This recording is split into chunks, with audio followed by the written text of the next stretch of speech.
Bonjour à tous, bienvenue sur Mécanique Sportive. Aujourd'hui, je vous fais une vidéo spécialement dédiée à l'écran multimédia de la nouvelle Smart #1. Je vous emmène à l'intérieur et je vous fais découvrir tout ce qu'on peut faire avec ce grand écran.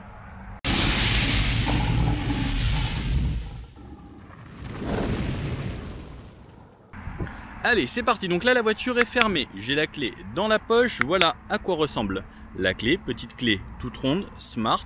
Ouverture du coffre en plein centre. Ouverture ici, fermeture du véhicule et j'ai le keyless. Donc dès que je m'approche avec la clé sans appuyer sur rien, j'ai les poignées ici affleurantes qui s'ouvrent. Et petit truc marrant, c'est quand j'appuie, je ne sais pas si vous avez entendu le bruit, mais il y a le enfin comme deux gouttes d'eau qui tombaient dans de l'eau. Hop. Et je viens m'installer ici à l'intérieur et on va parler de ces deux écrans que vous voyez ici. L'écran principal ici et l'écran conducteur. Derrière le volant également, on retrouve ici une petite partie un petit peu comme en infrarouge sur la télécommande, car il y a une petite LED infrarouge et également une caméra qui va détecter votre attention. Le volant, on a des commandes ici et deux écrans sur cette voiture. On pourra trouver des raccourcis également en dessous. Allez, je commence par l'écran juste derrière le volant. Voilà. De ce côté-là, on a la lecture de la vitesse, le pourcentage de batterie restant et l'autonomie restante. Là, il me reste 17%, elle est en jaune, me dit d'aller recharger ma voiture.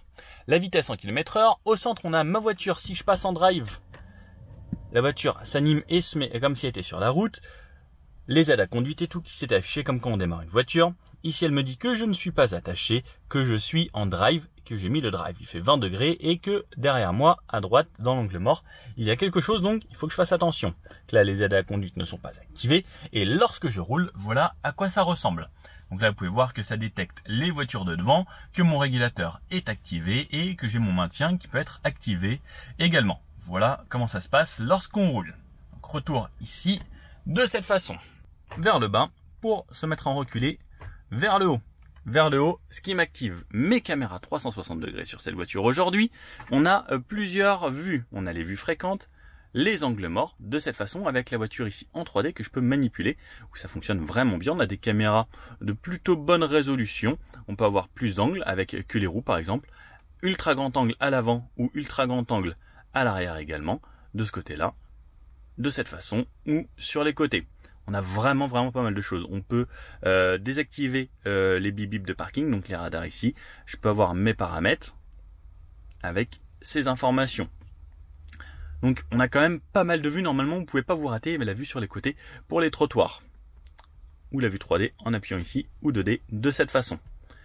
Et c'était mignon, je ne sais pas si vous avez vu. Alors je repasse là et je repasse comme ça. Faites bien attention à votre environnement avec le petit renard qui me donne son petit conseil. Pour passer en mode parking, j'appuie sur le bout ici et la voiture repasse en mode parking. Hop, je peux quitter mon écran. Pendant qu'on est sur les commandes ici, sur la gauche ici, on va voir les commandes d'aide à la conduite avec le régulateur de vitesse.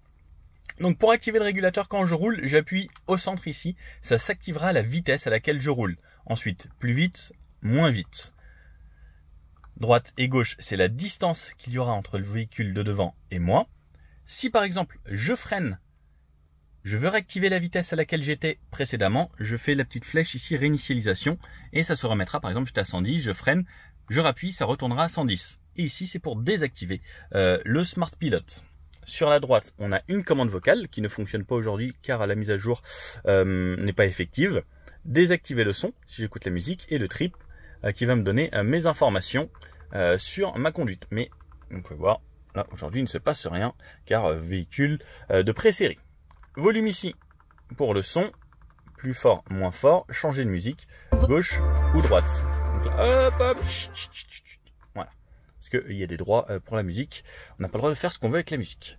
Voilà pour ce qu'il y a sur le volant, très simple, pas de palette derrière, la régénération elle se règle par l'écran et en fait sur cette voiture, tout se règle ici sur cet écran. Alors, cet écran, on peut voir, j'ai mon petit renard ici qui est mon assistant. Par exemple, si ma commande vocale fonctionnait, je pourrais lui parler, il s'animerait. Là, pour le moment, il fait sa petite sieste. Je suis en mode confort. Je peux changer mes modes également de conduite grâce au drive mode ici. Alors, il bouge un petit peu, il fait sa vie. Des fois, il joue avec un ballon. C'est assez sympa, j'aime bien cette animation. Pendant qu'on parlait des driving modes, voilà. On a le mode sport qui nous donne ce son-là. éco, confort, sport. Et comme on peut voir, à chaque fois la planète change et les couleurs, par exemple en sport, elle est rouge, en éco, c'est vert, en confort, c'est bleu, et rouge en mode sport, et selon les bruits aussi, on pourra reconnaître dans quel mode on sera. C'est plutôt pas mal. Voilà pour les driving modes. Je peux étendre l'écran ici, et passer à ce genre d'écran. Bon, c'est mieux d'avoir la totalité. Raccourci climatisation en bas. Quel niveau je souhaite. Donc là, il s'est mis en mode auto, mais c'est raccourci climatisation auto avec les températures réglées en dessous. Désembuage, warning, en tactile ici. Désembuage arrière, driving mode et raccourci tout en bas à droite sur les modes de conduite. Le maintien sur la voie, est-ce que je le veux, est-ce que je le veux pas? Alors, reste là s'il te plaît. Le auto hold, est-ce que je le veux, est-ce que je le veux pas? Le auto hold, c'est pour ne pas avoir à freiner lorsque je suis arrêté. Le frein de stationnement électrique, reste ici. Les freins anti-brouillard, contrôle de descente, désactiver le SP ou le e-pédale ici, si je veux.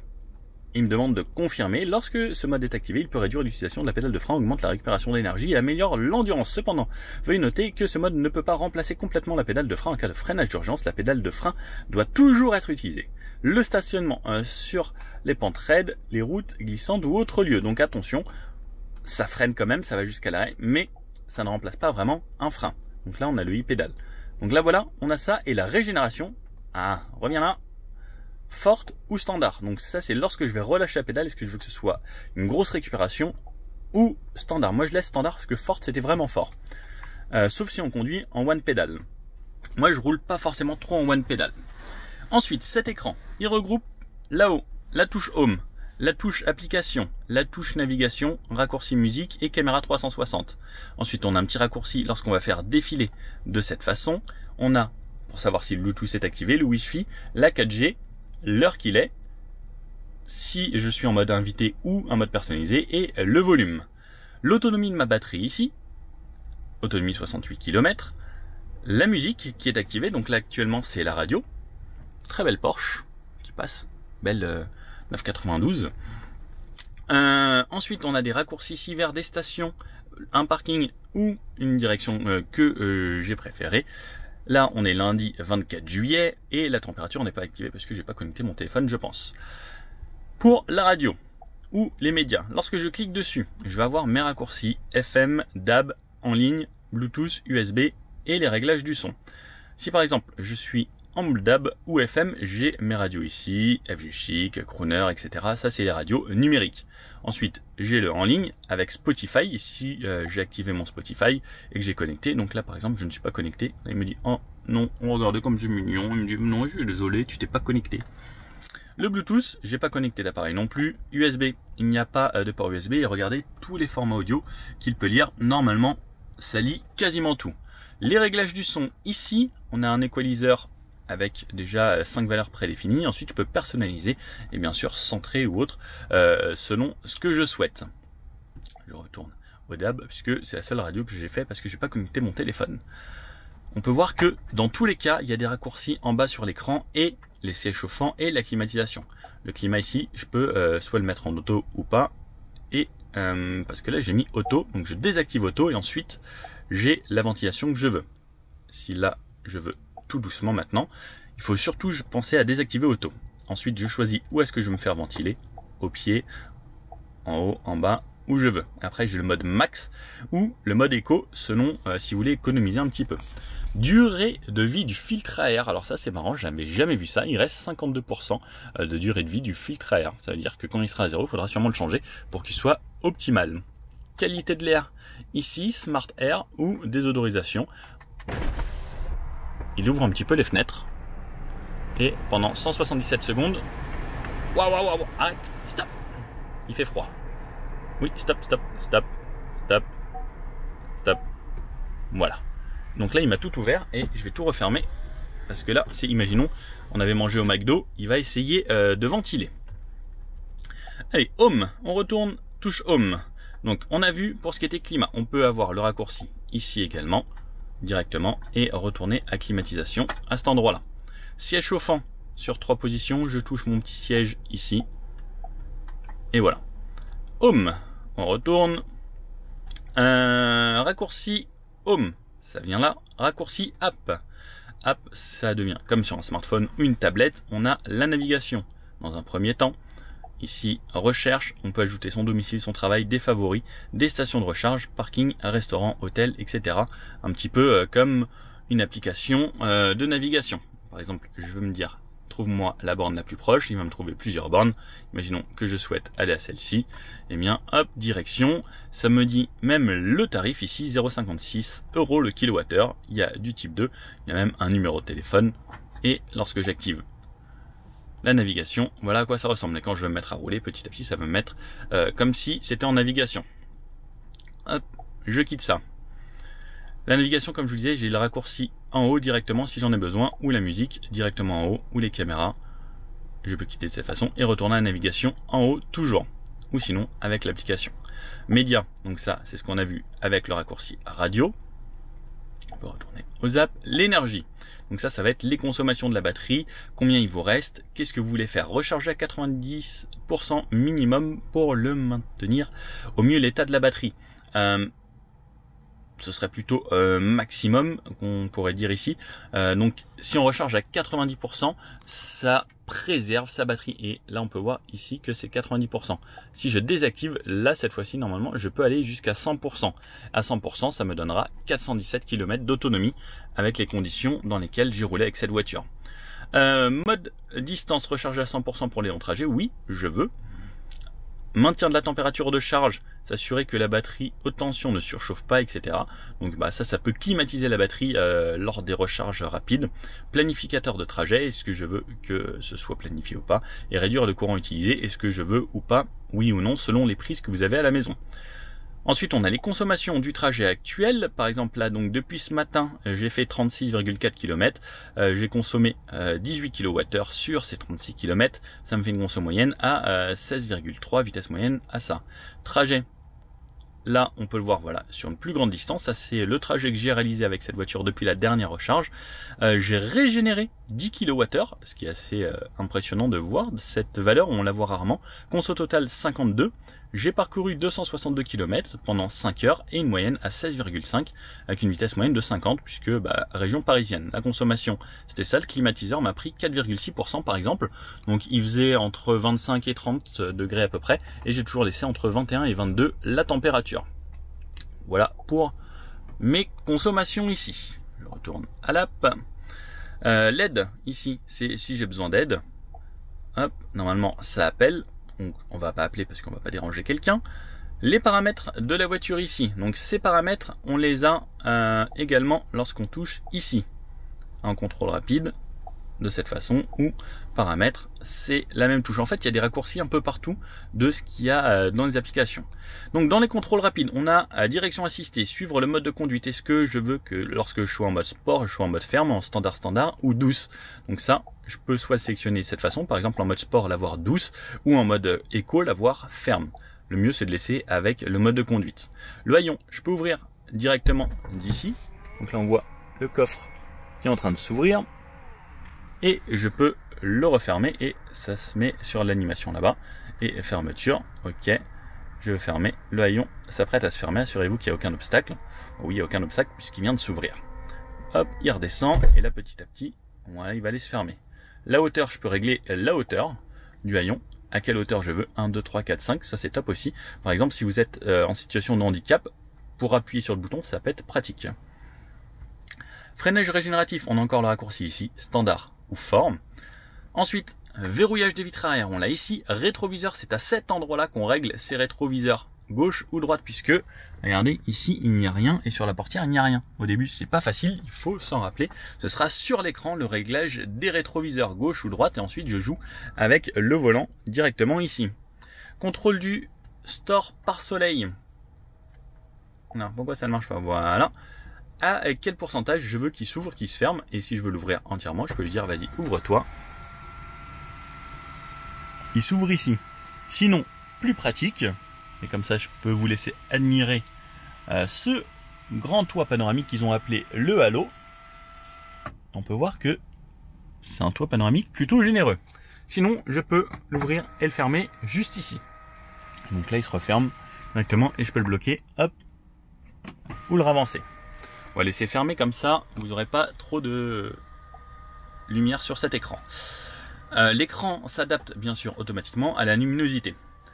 Siège passager, je peux le régler du mien si je souhaite. Éclairage d'ambiance, donc on a, comme vous pouvez le voir, ici au pied et un petit bandeau. Là, alors de jour on le voit très peu. Même de nuit, c'est franchement discret, pourtant je suis à fond. On peut personnaliser sur 64 couleurs ou avoir des thèmes prédéfinis.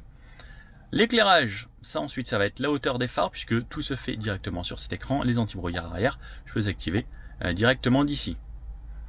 Sinon, il y a un petit bloc ici, donc pour les feux plein phare automatique, les veilleuses, mais on n'a pas les anti-brouillard comme vous pouvez le voir, mais on peut ouvrir le coffre également d'ici. Dommage pour les anti-brouillard que ce soit pas plus pratique, parce qu'on pourra vite l'oublier. Mode stellaire, lampe de lecture ou lumière. On peut par exemple lui dire je veux que les lampes ici s'allument. Alors c'est un petit peu gadget puisqu'on peut les rallumer directement au doigt, mais on peut le faire directement d'ici. Ensuite, général, on va avoir les réglages encore avec des raccourcis. Réglage de l'équaliseur, le volume, est-ce que je veux que lorsque j'accélère le volume s'augmente et que je ralentisse, oui ou non. Volume des alertes. Les clics sur l'écran central, est-ce que je veux que il y ait, vous entendez les petits clics. Changement de mode de conduite, est-ce que je veux le bruit. Et le volume de la navigation, comment je le souhaite. Assistance à la conduite, alerte de collision ici. Est-ce que je veux que ce soit très intrusif ou pas, alerte de collision arrière et avertisseur de circulation à l'arrière si quelqu'un traverse lorsque je vais faire une marche arrière. Alerte ouverture de porte, est-ce que je veux que ça me prévienne, non, attention, il y a quelqu'un qui arrive. Alerte sortie de voie, est-ce que je veux pas une vibration ou un bip. Et l'assistant maintien dans la voie, est-ce que j'en ai besoin ou pas. Ça, c'est la sécurité. Ensuite, les assistances. Assistance d'angle mort, est-ce que je veux l'avoir? Donc par exemple, là je l'ai ici, vous le voyez à cet endroit-là. Est-ce que je veux juste visuel, sonore et visuel, ou est-ce que j'en veux pas? Assistant automatique au changement de voie, je peux l'activer. Adaptation intelligente à la vitesse, donc ça va être une lecture des panneaux. Et avertisseur de limitation de vitesse, pareil, est-ce que je veux que ça sonne ou pas? Moi j'ai juste laissé en visuel parce que le bruit, ça me dérange. Paramètres du véhicule. Alerte de fatigue, est-ce que je veux l'activer ou pas? Recentrage du volant, surveille l'alignement du volant et suggère quand le conducteur doit recentrer le volant, est-ce que vous voulez ou pas. Correcteur électronique de trajectoire et le mode remorquage si vous tractez. État du véhicule, donc ça va être les informations de la voiture, la pression des pneus ici et même la température, ça c'est une bonne chose. C'est rare d'avoir ça, la température. Balai d'essuie-glace arrière en position entretien si je veux changer mon balai et l'appel d'urgence juste ici. Ensuite, c'est les informations système, recherche de mise à jour automatique. Et bien sûr, il y a over the air, paramètres de confidentialité. Voilà ce qu'on a. Météo. Ah, voilà, c'était peut-être pour ça qu'il n'était pas activé. Donc là, par exemple, voilà, il fallait juste activer ça. Normalement, je devrais avoir la température maintenant. Les aides, la navigation et Spotify. Est-ce que je veux tout activer? Voilà, là, on était dans les paramètres. Téléphone, si je connecte en Bluetooth, j'ai les récents, les favoris, les contacts et le clavier. Vous saviez que utiliser le Bluetooth d'une voiture en roulant était interdit? Ouais, j'ai appris ça récemment par un expert de la sécurité routière. On a le droit de l'utiliser à l'arrêt, mais si vous avez un accident et que vous utilisez le téléphone, l'assurance peut ne pas vous couvrir. C'est ce qu'on m'a dit. Dites-moi si vous êtes sûr de ça, mais je pense que cette personne avait raison, parce qu'au final, c'est comme l'utilisation d'une oreillette Bluetooth, c'est interdit en voiture. Donc parler, ça nous distrait. Donc voilà, c'est l'information que j'ai eue. J'espère qu'elle est vraie. Donc ça, on était là. On retourne au SMS, ça revient la même chose. Les messages, les récents. Donc pareil, il faut connecter son téléphone. Les apps, il faut connecter l'application Smart que je n'ai pas. Je vous scannez le QR code et vous avez accès à des apps spécifiques. La caméra 360, on a encore un raccourci. Ici, le manuel utilisateur, si vous avez besoin de rechercher quelque chose. Par exemple, vocal. Et je veux chercher ma commande vocale, je vais aller dans commande vocale et ça va me dire comment ça fonctionne. Il va me rechercher dans le manuel, voilà. Et là, j'ai directement mon guide. Ça, c'est quand même pas mal. Si je dis, par exemple, éclairage et éclairage, non, il n'a pas d'information éclairage. Symbole, bon, témoin, indicateur d'alerte. En gros, vous pouvez rechercher. Après, il y a des favoris, si par exemple vous vous rappelez plus de quelque chose, des tutoriels qui vous montrent une vidéo directement comment démarrer la voiture, La démarrer, stopping, locking, etc. Vidéo 2, c'est les informations de base. J'aime bien que ce soit une petite vidéo comme ça qui vous explique. Voyant lumineux. Qu'est-ce que ça va être que ça? Ok, vraiment pas mal. Comme ça, il vous indique tout ce que vous pouvez avoir sur le petit écran juste là. Là, vous avez toutes les informations. J'appuie sur 1 et normalement, il va me donner, j'espère. Non. Ah, c'est marqué en dessous. Ok, il faut aller chercher juste en dessous. Donc là, voilà, vous allez avoir toutes les informations possibles qui pourra s'afficher sur votre écran. Vraiment pas mal aussi. Fac, foire aux questions, la langue pour les menus ici pour vous expliquer et le à propos. Là, et Spotify si vous souhaitez. Ensuite, donc on a vu des raccourcis comme ça, on a également des raccourcis lorsqu'on tire le haut vers le bas. Rabattre les rétroviseurs directement vu d'ici. Je peux les redéployer également. Contrôle du stationnement de distance, fermer toutes les fenêtres ou ouvrir toutes les fenêtres. J'appuie et là ça m'ouvre toutes les fenêtres. Comme vous pouvez voir à l'arrière, elle ne descend pas jusqu'en haut et je peux refermer toutes les fenêtres de ce raccourci également. Ventiler, c'est comme ça nous a fait tout à l'heure. Éteindre l'écran, lampe de lecture, lampe de courtoisie et alerte fatigue. Est-ce que je veux l'activer, désactiver? Je peux avoir des notifications ici. Le mode stationnement. Donc ça, mode stationnement du véhicule, ça va être automatique lorsque le véhicule est garé, etc. Ça peut fermer le store et plein d'autres choses. J'en étais à non comme ça. Et l'éclairage d'ambiance, je peux avoir quelques thèmes, rouge, soirée cubaine, mer astrale, rythme nocturne. Donc en gros, ça va changer. Là, le petit bandeau que vous avez vu là, regardez, du bleu au vert, au rouge. Bon, c'est très très discret. De journée, ça se voit vraiment à peine. Voilà, normalement, on a fait tout le tour de ce qui était possible de faire avec ces deux écrans. J'espère que vous avez appris plein de choses. Et si cette voiture vous intéresse, comme ça, normalement, vous saurez tout. Sur ces écrans avant de l'acheter. Bon. Android Auto, Apple CarPlay ne sont pas disponibles pour le moment, ça viendra dans une mise à jour future et la commande vocale selon la mise à jour également, 4e trimestre 2023. Bon. Dommage que Smart commercialise une voiture où tout n'est pas fini. Ça me rappelle une autre marque qui avait fait ça avec des grands écrans qui sont superbes, etc. Mais il manquait quelques petites choses. J'aimerais bien que lorsqu'on vende une voiture, il y ait tout d'un coup et qu'on ne doive pas attendre par exemple pour un Android Auto ou un Apple CarPlay qui est quand même la base, puisque moi je devais prendre mon téléphone et me le mettre juste ici par exemple, comme ça pour avoir le CarPlay, enfin pas le CarPlay, avoir Waze ou autre, et ça me forçait à descendre ici, ou sinon il faudrait que j'achète une petite support ventouse. Voilà, Smart s'il vous plaît, dépêchez-vous pour Android Auto et Apple CarPlay. Sinon, très bonne voiture, j'ai bien aimé en tout cas toute l'infodivertissement est agréable. Je viens d'avoir une petite information complémentaire de dernière minute. L'Android Auto et l'Apple CarPlay seront payants. Soit on le loue tous les mois, soit on paye une seule fois, aux alentours d'une centaine d'euros. Mais c'est pas compris. Bon, à bientôt pour une prochaine vidéo. N'hésitez pas à mettre le petit pouce bleu et à vous abonner. À me dire s'il y a d'autres voitures que vous voulez que je vous parle de l'infodivertissement, des écrans et autres. J'ai fait déjà pas mal de vidéos comme ça et des fois vous êtes plus de 200 000 à regarder ces vidéos. Donc je me dis que ça plaît. Je me suis dit qu'il fallait le faire avec celle-là puisque très peu de monde a vu cette Smart #1 encore. Bon allez, à bientôt pour une prochaine vidéo. Ciao.